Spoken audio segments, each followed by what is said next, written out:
and girls, from me, Henry, and Nipper. Now, if you like tonight's story, press the like button, hit the bell, and subscribe. This will make sure you are the first to find out when me, Henry and Nipper, bring out a new video. Remember, it costs you nothing to subscribe. Now, before we begin, are we snuggled in?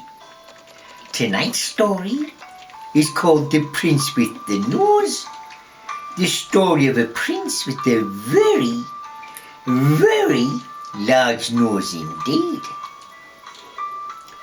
Once upon a time, there was a king who was passionately in love with a beautiful princess, but she could not marry because of a magician had enchanted her. The king went to a good fairy to inquire what he should do. Said the fairy after receiving him graciously, "Sir, I will tell you a secret. The princess has a great cat, whom she loves so well that she cares for nothing and nobody else. But she will be obliged to marry any person who is adroit enough to walk upon the cat's tail." Ooh, dear me. "That will not be very difficult," thought the king to himself, and departed, resolving to trample on the cat's tail to pieces rather than not succeed in walking upon it at all. He went immediately to the palace of his fair mistress, and the cat, the animal, came in front of him, arching its back in anger as if it was or won't do anything for her fair mistress. The cat, the animal, came in front of him, again arching its back, and won't do anything it's asked to do. The king lifted up his foot, thinking nothing would be so easy as to tread on the tail, but he found himself mistaken. Minion, that was the creature's name, twisted itself around, but he found himself mistaken. He was so sharply pulled by the tail that the king only hurt his own foot by stomping on the floor.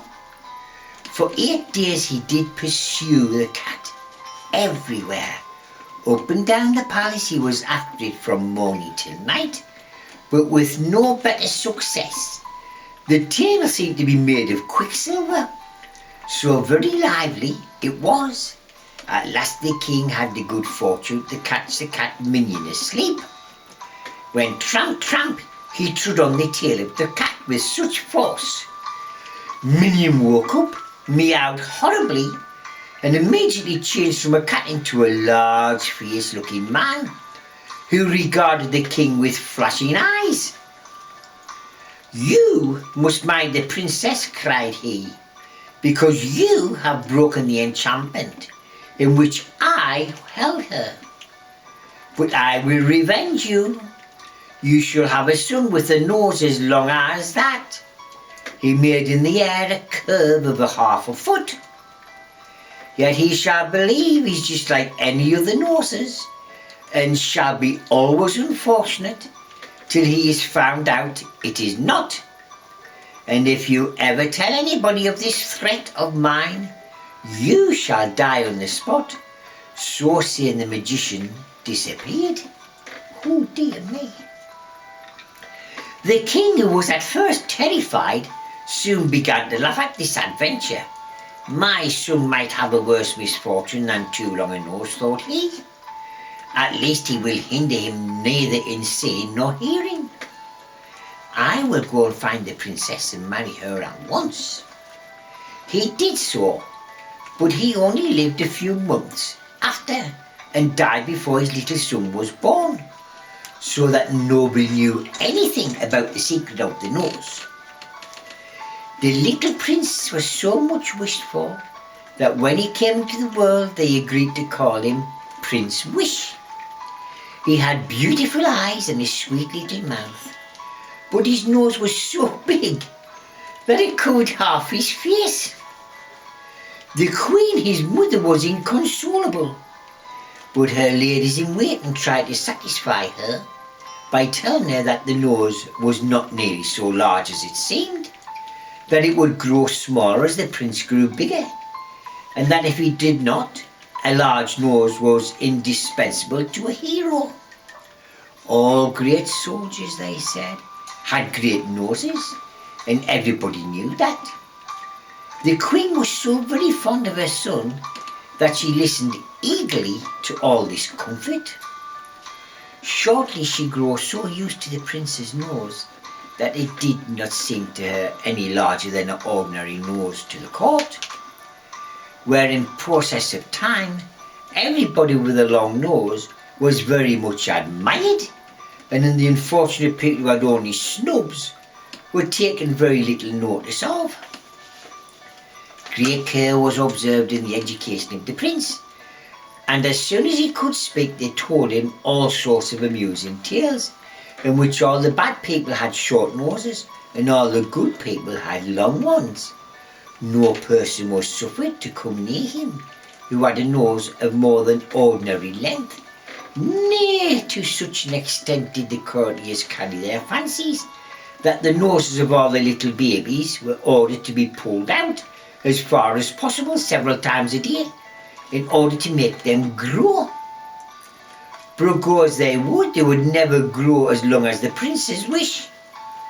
When he was old enough to tutor, he was taught by history, and whenever any great king or lovely prince was referred to, the tutor always took care to mention that he or she had a very long nose. All the royal apartments were filled with pictures and portraits having this peculiarity, so that at last the prince wish began to regard the length of his nose as his greatest perfection, and would not have had it an inch less than even to save his crown. When he was 20 years old, his mother and his people wished to marry.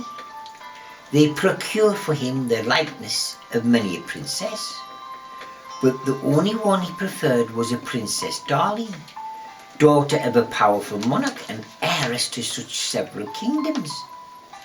Alas, with all her beauty, this princess had one great misfortune, a little turned up nose, which everyone else said made her the more bewitching.